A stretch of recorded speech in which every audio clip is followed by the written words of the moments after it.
If you're a longtime viewer of this channel, you would know that crowdfunding isn't really my cup of tea. If it's a small company, someone just starting out with an idea or an interesting thing to add to the world of gaming, I don't mind it so much. You know, that's pretty cool, follow your dreams. But when you have these big companies or spiritual successors or video game icons coming out on these crowdfunding projects, that's sort of where I draw the line. Something like the upcoming Psychonauts, something like Shenmue 3. These are established franchises. They've made money in the past. They're proven to be successful in some way, shape, or form, and if there's such a demand for it, why wouldn't you just make the game outright? Why do you need people's money up front? Then you have projects like Mighty No. 9, where people still have not gotten their physical rewards after backing it years ago, and the game's been out forever now, and it's just a mess of a situation. You also have scam artists on there who take the money and run. There's just the wild, wild west when it comes to crowdfunding stuff, and that's the reason I don't really like it. I don't really trust it with my money.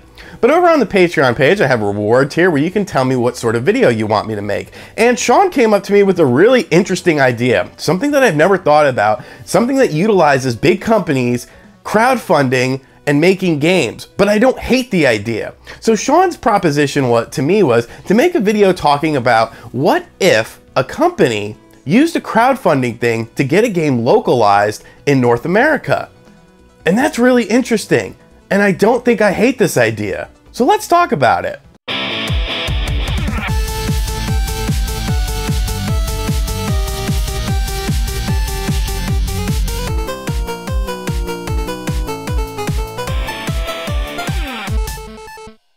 Ever since the dawn of video games, there have been video games that never hit North America for whatever reason. Most of them were translation issues. A game like Sweet Home, one of my favorite games on the NES, was never officially translated and brought to North America. Kid Dracula, another awesome Famicom game, never brought to North America.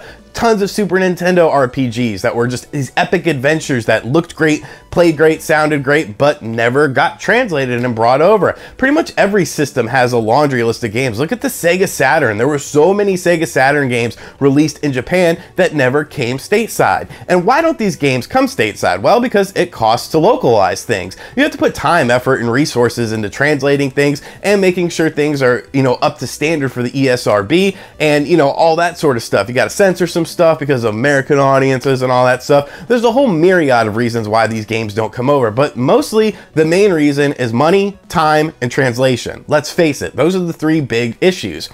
So what Sean is proposing is a game like Monster Hunter Double Cross. This game released on the Nintendo Switch in Japan, and Capcom pretty much has no interest in bringing it stateside for whatever reason, which is actually pretty weird because Monster Hunter seems to sell really well in North America, but alas, they don't want to bring this game over. Obviously because there is some sort of risk involved. It's going to take time to translate this game. It's going to take time to make sure it's up to North American standards and then bring it here. And then if the game flops, well, then you're just kind of screwed. So what if a company like Capcom took to a crowdfunding platform and said, hey, do you want Monster Hunter Double Cross in North America? Great. Donate to our, crowdfunding campaign. If we reach X amount of dollars, you'll get the game and you could purchase the game through the campaign, maybe some physical goodies as well.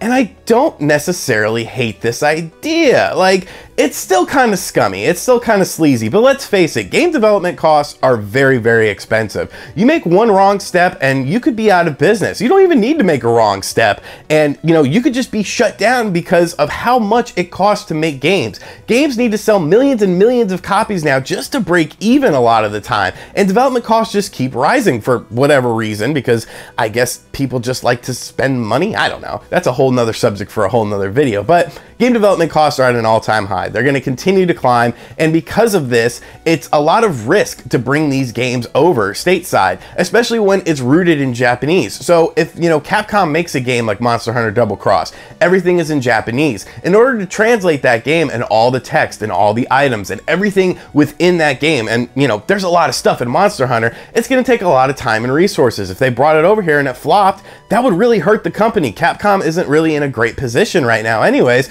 so they need all the money they can get. They need to put all their time and resources into projects that they feel will do well. Whether they end up doing well or not, that's totally up to a whole different discussion, but it's what they feel. So by doing this, by eliminating the risk and putting it in the hands of crowdfunding, I don't think that's a terrible idea, because what you're essentially doing is you're gauging the market to see if this is going to be a success. If you put the money amount that you need as like a little bit over the bare minimum, something where you make a little bit of profit, then, you know, that's very fair to me, because you're putting the game into gamers' hands. Gamers are going to be happy with you. You don't have to worry about losing money. You might not be making millions and millions, but at least you're breaking even and then some. And plus, if the game is very popular and it ends up taking off, you know, sky's the limit with crowdfunding. You could earn, you know, twice or 3 times the amount that you originally asked for. But there is a negative side to all of this, and that's the scary part of this, because on paper, I think this sounds like a decent idea, honestly. But what you're essentially doing is you're essentially opening the doors to these big companies and saying, hey, you don't have to risk your money anymore because people will just crowdfund your stuff. And, you know, maybe Sega wants to make a new Sonic game, and they're like, oh, you want that new Sonic game? We're going to crowdfunding first.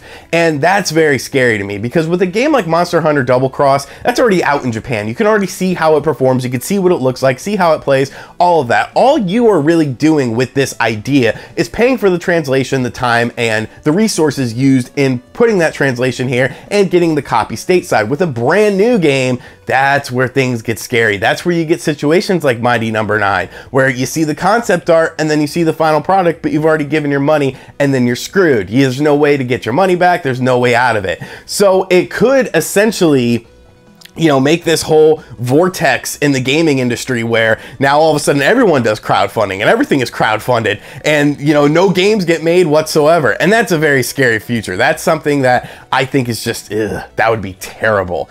But in the same breath, honestly, I would like if one company did this. If one company just was like, hey, we've got this game coming out in Japan. We don't have the time. We don't have the resources to have it all translated. It's already done, blah, blah, blah. If you want this game stateside, this is how much it'll cost. Donate to our campaign. I would just love to see the reaction that people give to it. You know, would it be a positive thing? Would it be a negative thing? What the final product would be? How long of a translation period it would take? What sort of turnaround time would there be with this? Because it would just be fascinating to see.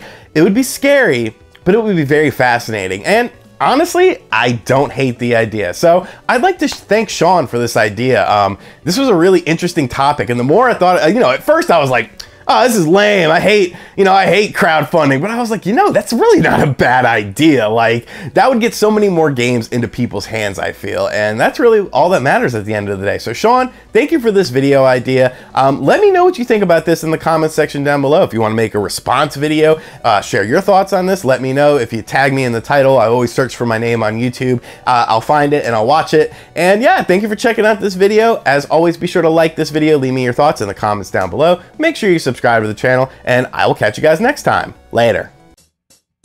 RGT NA5, RGT NA5.